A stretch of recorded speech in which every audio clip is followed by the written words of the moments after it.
마지막 절 말씀까지 우리 한 목소리로 우리 함께 읽어보도록 하겠습니다. 시편 127편 1절에서 5절 말씀까지입니다.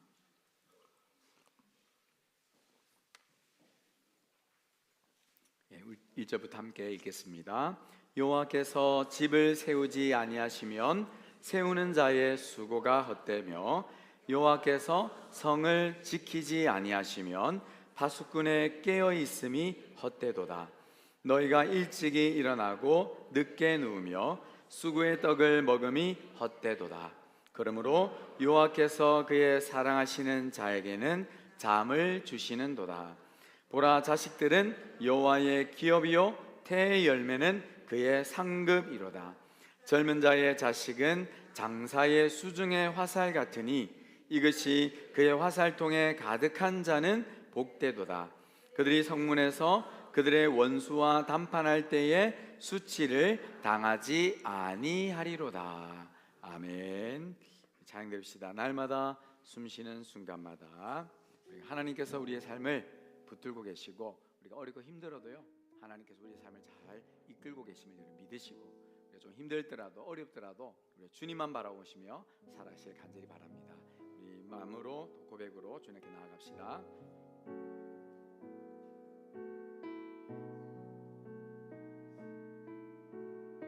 날마다 숨쉬는 순간마다 날마다 숨쉬는 순간마다 내 앞에 어려운 일 보내 주님 앞에 이 몸을 맡길 때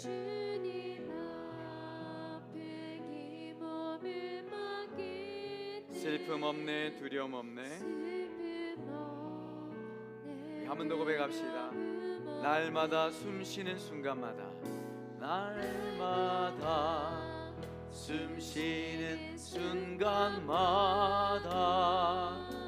내 앞에 어려운 일 보내 주님 앞에 이 몸을 맡길 때 슬픔 없네 두려움 없네 주님의 그 자비로운 손길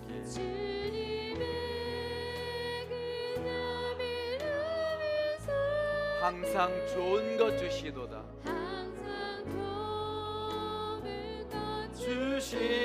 주시도다. 사랑스레 아픔과 기쁨을 수고와 평화와 안식을 날마다 주님 내 곁에 계셔 자비로 날 감싸주시네. 주님 앞에 이 몸을 맡길 때 힘주시네 위로함 주네. 어린 나를 품에 안으시사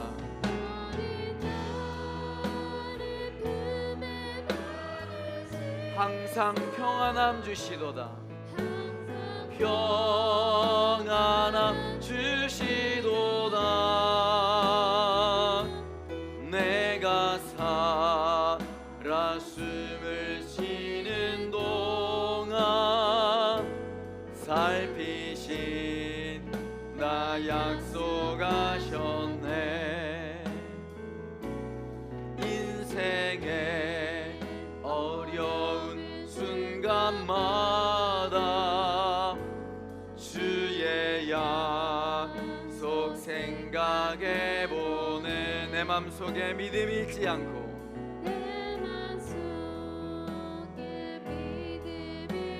말씀 속에 위로를 얻습니다.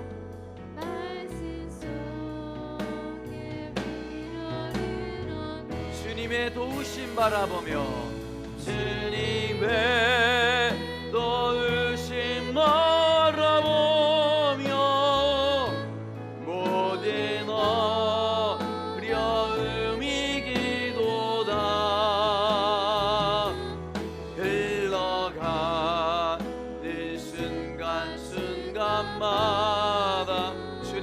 약속 새겨봅니다.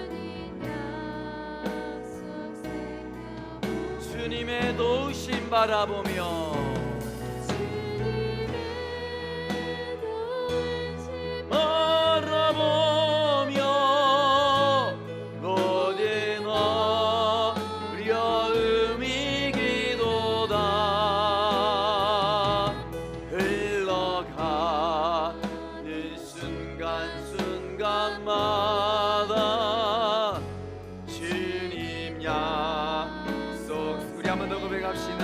주님의 도우심 바라보며 주님의 도우심 바라보며 모든 어려움이 기도다 흘러가는 순간순간마다 주님 약속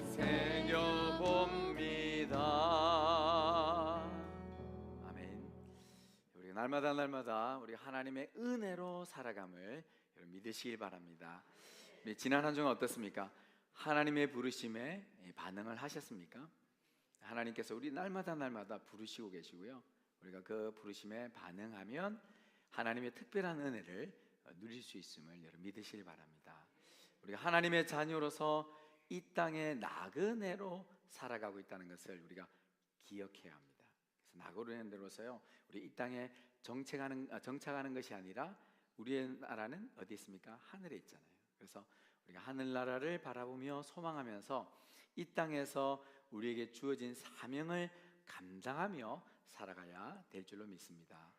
우리가 이 안에는요, 예수 그리스도의 마음으로 세상을 품고 우리가 세상을 바라보면서 우리가 해야 할 일이 무엇인가를 우리가 순간순간 깨달으며 또 그 말씀대로 실천하며 살아가고 있는데요, 우리가 늘 하나님의 말씀의 안경을 써서 우리 사람을 바라보고 시대를 바라보고 상황을 바라보고 우리가 잘 분별하여서 하나님의 자녀다운 삶을 살아내어야 될 줄로 믿습니다. 오늘 본문은요, 솔로몬의 시이자 성전에 올라가는 노래입니다. 본문은요, 고대 근동의 업적주의의 한 부분과 이스라엘의 언약적 존재론이 충돌하고 있는 것을 볼 수 있는데, 인간 스스로의 힘으로 이 바벨탑과 같은 거대한 성을 쌓고 가문을 일으키려는 인간 중심의 가치관에 맞서서 우리의 존재와 가정의 권한이 오직 창조주 하나님의 주권적 개입에 있음을 선포하는 이 말씀인데요, 오늘 우리가 살아가는 이 현대 사회는 이 주도적인 세계관이 뭐냐면 철저하게 공리주의적 개인주의의 뿌리를 내리고 있습니다. 이 공리주의란 행위의 도덕적 가치를 결과에 두고 있죠. 그래서 많은 행복과 쾌락을 가져다주는 행위가 곧 선이다, 이렇게 윤리사상이 그렇게 되어 있습니다. 그래서 현대인들에게 가정은요, 더 이상 이 신성한 제도가 아니죠. 각자의 만족과 개인의 행복을 극대화하기 위해서 사회적 합의와 또 동거가 그 삶 속에 뿌리 내리고 있습니다. 그래서 철저히 조건적이죠.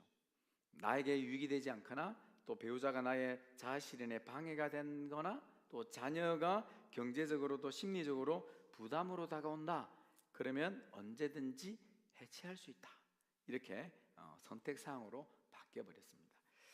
프랑스의 사회학자 지그문트 바우만은요, 현대사회의 인간관계를 이 액체사랑이다, 이렇게 불렀는데요, 고체처럼 단단하게 결속된 것이 아니라 언제든지 흩어지고 흘러내릴 수 있는 가벼운 관계다, 이렇게 정의를 내리고 있습니다. 요즘 세대 부분들은요, 결혼식 대신에 이 결혼 계약서를 작성한다고 합니다. 그래서 거기에 서로의 라이프 스타일에 방해가 될 경우는 쿨하게 갈라쓴다, 그게 조건이 되어 있죠. 개인의 행복을 더 중요하게 여기는 씁쓸한 이 단면인데요, 하지만 기독교 세계관은 단호하게 이거를 거부하죠. 가정은요, 사람의 조건이나 노력만으로 성립되는 것이 아니고 철저하게 하나님의 주권 아래 세워지고 하나님의 은혜와 사랑 안에서 진리 위에 서 있다라는 것을 말씀하고 있습니다. 그래서 가정은 더 이상 개인의 행복만을 추구하는 도구가 아니라 하나님의 사명을 이어가는 예수 중심의 사명 공동체다, 이렇게 말씀하고 있죠. 오늘 본문을 통해서요, 하나님이 세우시는 이 가정, 또 우리 새소망 공동체, 또 우리 한국 이 공교회, 전 세계 공교회, 우리가 하나님의 한 가족으로서 공동체를 세워가는 데서 말씀을 나누고자 합니다. 한 가지는요, 가정은 수고가 아닌 하나님의 주권으로 세워진다라고 말씀하고 있습니다. 우리 가정이 내 힘으로, 내가 수고했기 때문에, 내가 땀을 흘렸기 때문에 지금 세워져 가고 있다는 것이 아니라는 거죠. 우리 1절 말씀을 다시 읽어봅시다. 여호와께서 집을 세우지 아니하시면 세우는 자의 수고가 헛되며, 여호와께서 성을 지키지 아니하시면 다수꾼의 깨어 있음이 헛되도다. 가정은요, 한 남자와 한 여자의 결혼을 통해서 구성된 이 연합이죠. 하나님이 친히 세우신 공동체입니다. 이 본문은요, 하나님이 지읍을 세우시고 하나님이 그 성을 지키시고 모든 삶의 과정을 이끄시고 계신다는 것을 분명히 밝히고 있습니다. 그래서 가정이라는 것을 통하여서 하나님의 그 은혜, 하나님의 그 역사, 하나님의 사랑을 우리가 맛볼 수 있다고 분명히 말씀하고 있는데요. 본문 2절 말씀은 우리가 다시 읽어봅시다. 너희가 일찍 일어나고 늦게 누우며 수고의 떡을 먹음이 헛되도다. 그러므로 여호와께서 그의 사랑하시는 자에게는 잠을 주시는도다.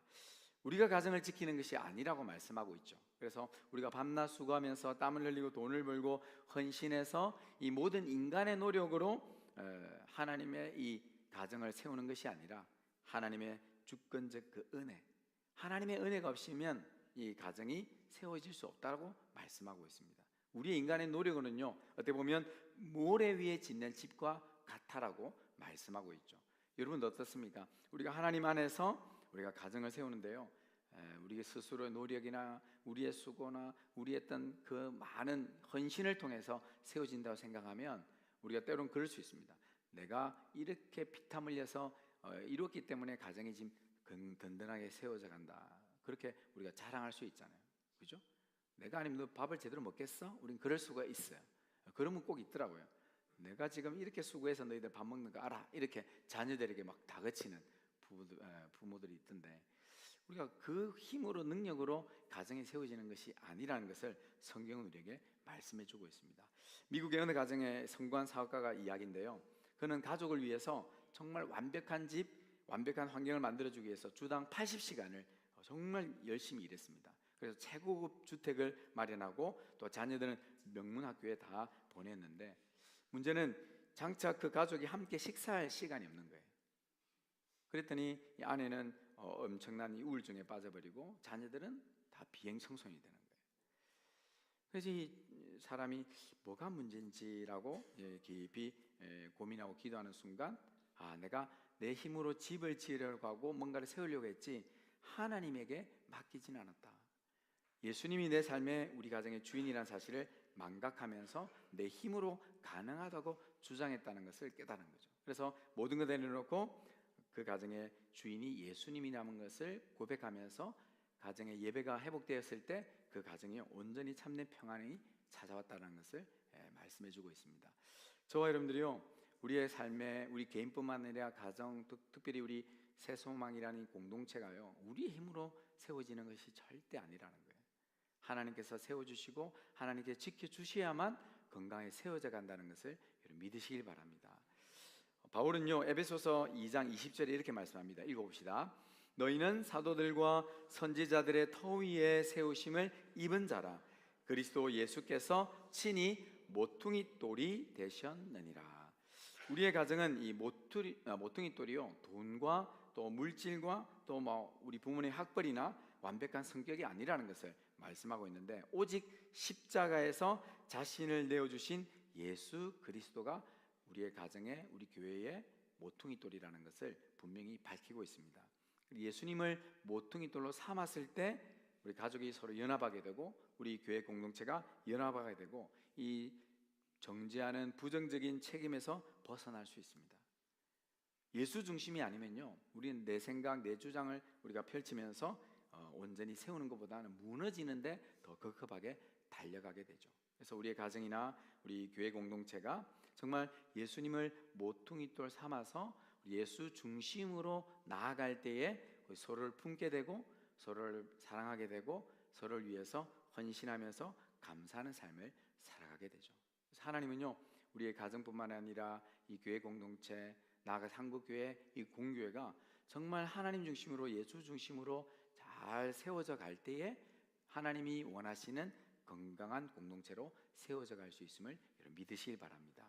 그래서 우리가 물론 노력해야 되지만 우리의 노력이 아니라 하나님 중심으로, 예수 중심으로 우리가 순종하며 섬기며 살아갈 때에 세워진다라는 사실을 굳게 믿으시고 우리가 철저하게 누굴요? 하나님을 바라보고 하나님의 주권을 인정하면서 살아가야 될 줄로 믿습니다.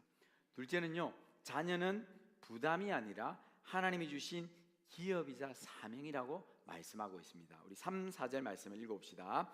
보라, 자식들은 여호와의 기업이요 태의 열매는 그의 상급이로다.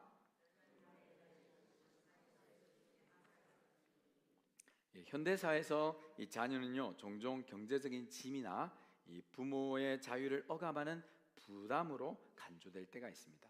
그러나 성경은요, 결혼이나 또 입양을 통해서 주어진 자녀들은 하나님이 허락하시는 특별한 기업이자 상급이라고 말씀하고 있습니다. 여기서 기업은 우연히 얻은 소유물이 아니라 하나님께서 특별히 물려주신 유산이라고 말씀하고 있는 거죠. 그래서 자녀는 이 부모가 통제하고 소유할 대상이 아니라 하나님이 맡기신 선물이며 하나님의 뜻을 따라 양육해야 할 거룩한 책임의 대상이라는 것을 여러분 기억하셔야 됩니다. 이 세계관 속에서 가정은요, 더 이상 개인의 행복을 위한 도구가 아니라 하나님의 사명을 이어가는 공동체가 될 수 있습니다. 여러분, 자녀가 여러분의 소유물은 아니죠. 그렇게 지금 생각하시는 분들은 아무도 없으리라 생각합니다. 우리가 때로는요, 자녀가 우리의 소유물로 해서 내 뜻대로 내 꿈을 이루고자 하는 어떤 그런 열망을 향해 자녀를 이렇게 닥달할 때가 있는데 우리 소유물이 아니라는 거예요. 하나님께서 특별히 주신 귀한 생명이라는 것을 우리가 기억하면서 항상 하나님의 뜻대로 하나님이 요구하시는 방법대로 우리가 말씀으로 잘 양육해야 합니다. 4절 5절 말씀 읽었지만 이 자녀를요, 전쟁에 참여하는 군인에게 필요한 무기에 비유하고 있습니다. 그래서요, 수치를 당하지 않게 하는 또 복으로도 말씀하고 있죠. 자녀는 우리가 그냥 내 소유물이 아니라 하나님께서 우리에게 주신 아주 중요한 특별한 은혜로서 이 자녀를 통하여서 세상에 하나님의 강력한 영향력을 나타낸다라는 것을 분명히 말씀하고 있습니다. 영국의 위대한 부흥사 존 웨슬리와 그 어머니 수산나 웨슬리의 이야기인데요, 사실 그녀는요, 자녀를 19명이나 낳았어요. 엄청나게 낳았죠, 그죠? 근데 가난과 남편의 부재 때문에 너무 자녀 양육하기 힘들었어요. 그래서 9명은요 영유아기에 일찍 세상을 떠나보냅니다. 10명을 우리 자녀로 잘 양육하는데 이 수산나는요, 그 엄청난 자녀가 짐이자 때로는 고통이었을 텐데 그렇게 생각하지 않고 하나님이 주신 세상을 향한 화살이라 생각하고 그가 말씀과 기도로 날마다 한 사람 한 사람 독대하면서 말씀으로 잘 양육했는데요, 놀랍게도 그 자녀가 18세기 영국의 영적을 뒤집어놓는 그 교회 자체를 완전히 새롭게 하는, 그리고 세계 선교의 문을 여는 귀한 인물로 성장시켰다는 것을 말씀하고 있습니다. 그래서 정말 자녀를 우리가 말씀으로 기도를 잘 양육할 때 그 자녀가 세상을 향해 놀라운 영향력을 나타낼 수 있다는 것을 성경은 먼저 우리에게 말씀하고 있고 이러한 예화들, 이러한 삶을 통해서 우리에게 보여주고 있는데요, 지금 여러분들의 역할이 굉장히 중요하다는 것을 분명히 우리에게 말씀해 주고 있습니다. 우리가 자녀를 대할 때는요, 우리 자신을 먼저 바라봐야 됩니다. 우리 자신들도 사실 진노의 자녀였잖아요. 예수 그리스도의 십자가의 사랑으로 우리가 하나님의 자녀로 입양되었다는 사실을 우리가 기억해야 합니다. 우리가 뭐 그저 대단한 인물로 된 것이 아니라 우리 또한 하나님의 사랑으로 하나님의 자녀로서 살아가고 있기에 우리의 자녀들 또한 그 은혜를 감사하면서 말씀으로 기도로 양육해야 되는 것을 성경은 우리에게 말씀해 주고 있습니다. 에베소서 1장 5절인데 읽어봅시다. 그 기쁘신 뜻대로 우리를 예정하사 예수 그리스도로 말미암아 자기의 아들들이 되게 하셨으니. 하나님은요, 예수 그리스도의 십자가의 사랑으로 우리를 자녀 삼아 주셨다라는 거예요. 우리는 그 은혜에 늘 감사해야 돼요. 우리가 하나님의 자녀로 하루를 살아간다, 그게 엄청난 복이라는 사실을 우리가 깨닫게 됩니다. 왜? 우리 하나님의 은혜로 살아가기 때문에, 우리 하나님의 능력으로 살아가기 때문에, 우리 하나님 나라 백성으로, 비록 우리가 이 땅에서 나그네로 살지만 우리는 하늘나라의 백성이라는 사실을 우리가 기억하며 우리 믿음으로 나아갈 때에 우리를 통해서 하나님의 놀라운 일들을 펼치심을 우리는 경험하게 됩니다. 그럼 우리가 이 같은 은혜를 받았다면 우리 자녀들에게도 동일하게 그러한 마음으로 잘 양육되어져야 한다는 것을 우리는 기억해야 되죠. 자녀가 부담이 아니라 사명이죠. 거룩한 사명. 그래서 저와 여러분들이 자녀를 양육함에 있어서 사실 우리가 믿음으로 나아가면 하나님 모든 필요를 뭐 하십니까? 다 채워 주실 줄로 믿으시길 바랍니다. 우리 수산나에게도 그 19명이 자녀지만 그 하나님께서 모든 걸 책임져 주셨다는 사실 우리는 알 수 있습니다. 여러분들도 동일합니다. 우리가 자녀들 이렇게 가까이 있지 못한 자녀들도 있고 우리가 참 여러 가지 어려운 환경 속에 있지만, 그러나 우리가 자녀를 잘 말씀과 기도로 양육할 때에 하나님께서 그 자녀를 통해서 하나님 큰 뜻을 이루심을 믿으시기 바랍니다. 그래서 세 번째는요, 하나님의 자녀는 영광을 선포하는 복의 통로라는 사실을 우리는 기억해야 합니다. 그건 우리 자녀뿐만 아니라 우리도 마찬가지죠. 우리도 하나님의 이 복의 통로로 지금 살아가고 있다는 사실을 우리가 기억해야 합니다. 5절 말씀 읽어봅시다. 이것이 그의 화살통에 가득한 자는 복되도다. 그들이 성문에서 그들의 원수와 담판할 때에 수치를 당하지 아니하리로다. 하나님은 우리에게 자녀됨을 허락하시고 이 자녀들을 통하여서 하나님의 큰 복을 세상을 향해 흘러보내기를 원하신다는 사실을 믿으셔야 되죠. 그래서 우리는 이기적인 개인주의의 삶을 살아가는 것이 아니에요. 나 하나 잘 살자고 우리 자녀만 그냥 복되게 사는 것으로 끝나는 것이 아니라 그 복됨을 넘어서 세상을 향해 하나님의 복과 하나님의 사랑을 흘러보낼 수 있도록 잘 양육해야 함을 믿으시길 바랍니다. 그래서 저와 여러분들이요, 우리는 복의 통로라는 것을 늘 인식해야 돼요. 창세기 12장 1절 말씀입니다. 읽어봅시다. 내가 너로 큰 민족을 이루고 내게 복을 주어 내 이름을 창대하게 하리니 너는 복이 될지라. 아멘.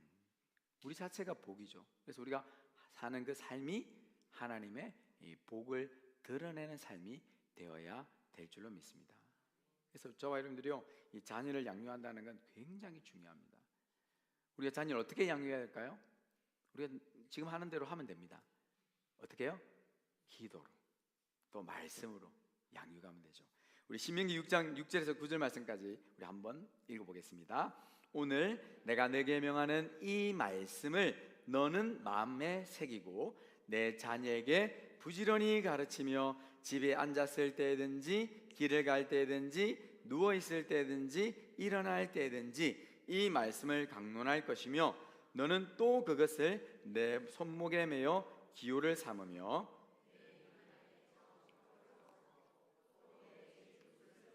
바깥문에 기록할지니라. 아멘. 이렇게 양육하면 되죠. 근데 여기서 우리가 알아야 될 한 가지 중요한 사실이 뭐냐면, 먼저 우리 안에 뭐가 있어야 됩니까? 말씀이 있어야 돼요. 그래서 너는 너의 마음에 뭘 새기고? 말씀을 새기고. 우리 안에 말씀이 있어야 된다는 거죠.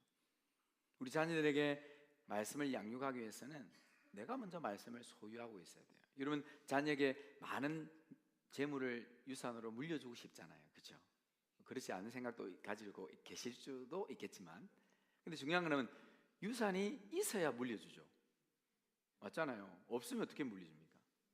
맞잖아요. 우리가 한 500억이 이렇게 갖고 지고 있으면 자녀들에게 우리가 생각해서 좀 이렇게 줄 수 있지만 한 푼도 없다.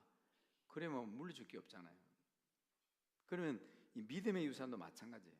내가 말씀이 있어야 우리 자녀에게 말씀을 물려줄 수 있다는 거예요.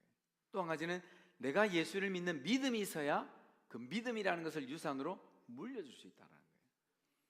내가 믿지 않는데 너는 잘 믿으라 할 수 없다는 거예요.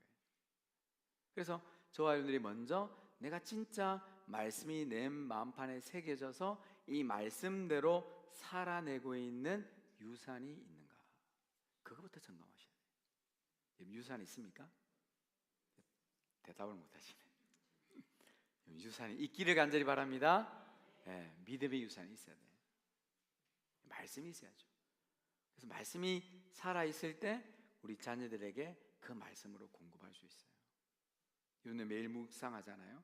말씀을 묵상해서 하나님이 깨닫게 하셨다면 그 말씀을요 우리 자녀들에게 보내주시면 됩니다. 네, 엄마가 오늘 이 말씀을 묵상했는데 하나님께서 나에게 이렇게 말씀하시더라. 너도 한번 들어보겠니? 이렇게 문자로 주면 아이들이 처음에는 그게 좀 귀찮아할 수도 있겠지만 본인들이 힘들 때 어려울 때는요 때로는 엄마가 보내준 그 말씀이 위로가 되고 힘이 될 수 있습니다. 그래서 저와 여러분들이요 우리가 먼저 말씀을 마음판에 새기는 일을 게을리하지 않으셔야 합니다. 정말 중요해요. 그래서 여러분들이 매일매일 하나님 말씀을 붙드는 것, 그 말씀을 마음판에 새기는 것, 그 말씀이 내 안에 있어서 언제든지 때를 얻든지 못하든지 자녀들에게 말씀으로 공급할 수 있는 삶이 되어야 될 줄로 믿습니다. 그래서 하나님은요 너가 지금 믿음의 유산이 있냐를 점검하라는 거예요. 우리가 진짜 예수를 믿는 그 믿음의 유산을 가지고 있어야 우리 자녀들에게 위대한 그 믿음의 유산을 물려줄 수 있음을 여러분 믿으시길 바랍니다.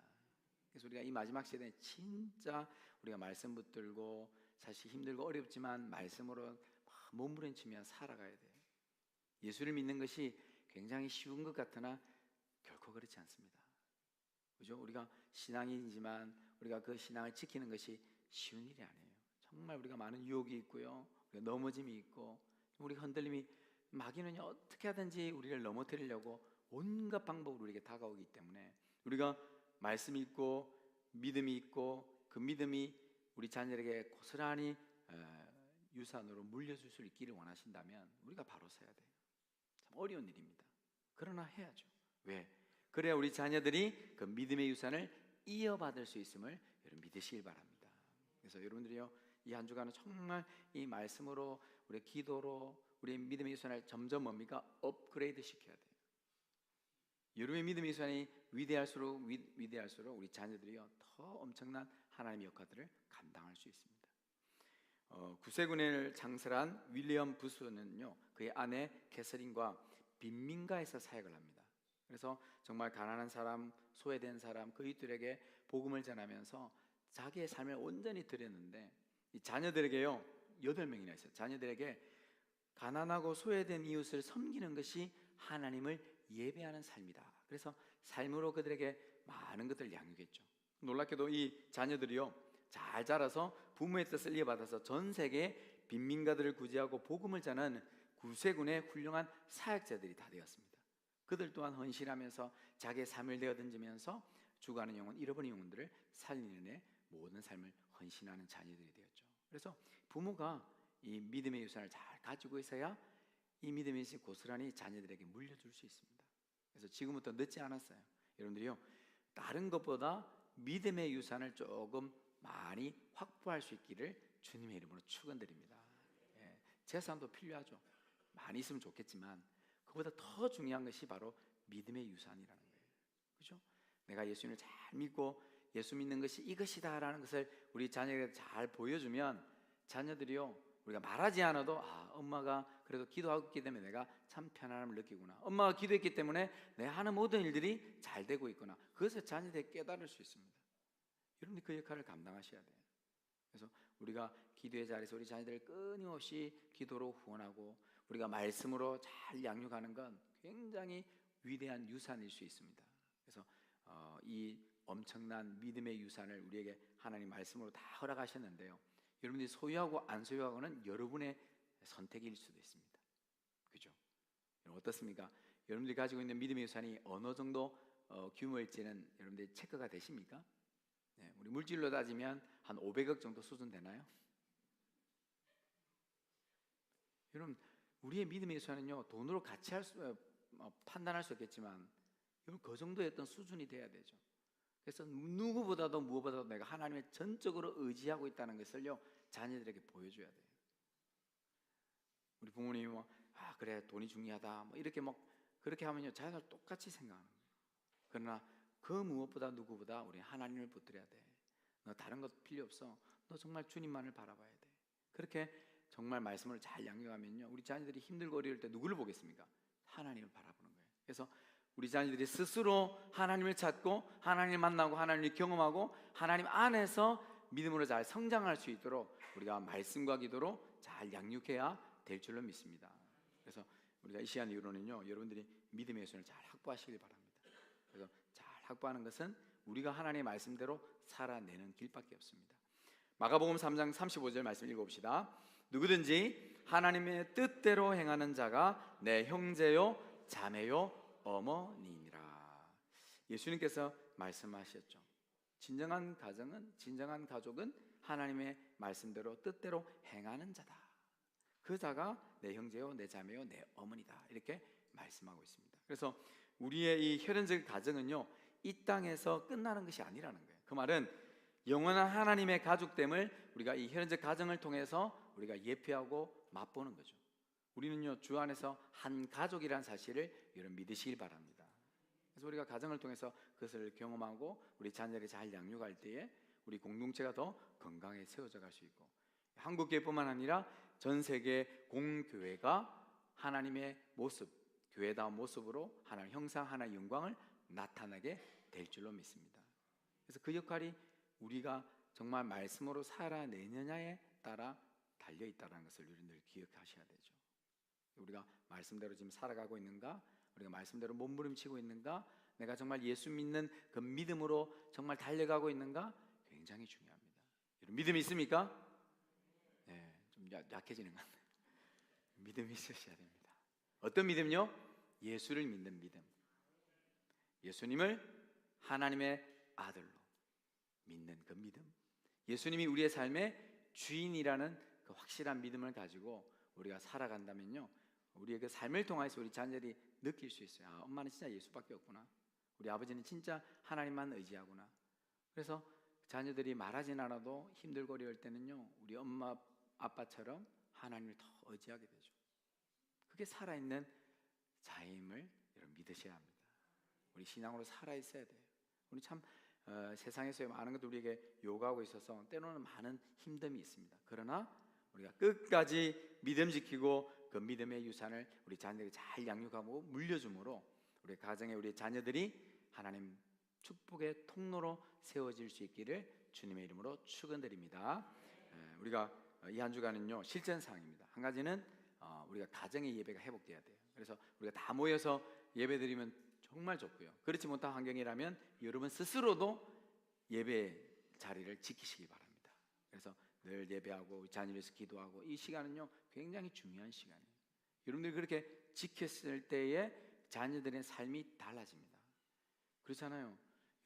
여러분들이 기도한 만큼 자녀들이 성장한다는 생각을 해보시면 우리가 기도 안 할 수 있습니까? 없잖아요. 여러분 만약에 적금을 우리가 매달 10만 원씩에 우리 자녀들이 물려준다 생각하시면, 기도는요, 내가 매일매일 기도를 함으로 우리가 하나님의 그 은혜를 쌓아간다면요 굉장한 거잖아요. 그래서 그러면 뭐 물질도 중요하지만 더 중요한 건 내가 영적으로 우리 자녀를 위해서 기도로 말씀으로 쌓아가는 것이요 굉장히 중요합니다. 여러분 기도한 만큼 우리 자녀가 성장합니다. 여러분 울부짖는 만큼 우리 자녀는요 하나님이 귀하게 쓰임받는 도구가 됨을 여러분 믿으시길 바랍니다. 그냥 자녀가 잘 사는 차원이 아니라 하나님의 복의 통로로서 세상에 하나님의 그 영향력을, 선한 영향력을 나타낼 수 있는 자녀로 귀히 쓰임받기를 주님의 이름으로 축원드립니다. 그 역할을 우리가 감당해야 되죠. 그래서 저와 여러분들이요 철저하게 가정 예배를 지키십시오. 개인적으로도 힘들어도 지키십시오. 또 한 가지는요 가정에서 언약적 축복의 언어를 사용하셔야 돼요. 그래서 서로 비난하거나 조건부 사랑의 말을 하지 마시고 그냥 위로하고 칭찬하고 사랑의 언어로 그들을 격려하고 힘을 주고, 그래서 걱정하지 마, 하나님도 지키고 있어. 걱정하지 마, 내가 기도하고 있어. 그래서 항상 위로하고 힘을 주고 사랑의 언어를 통하여서요 자녀들이 하나님의 사랑을 느낄 수 있도록. 그래서 이 한 주간은 예배하는 자리 우리가 사랑의 언어를 사용하여서 그들에게 하나님의 사랑을 잘 흘러보낼 수 있는 복된 한 주간이 되시기를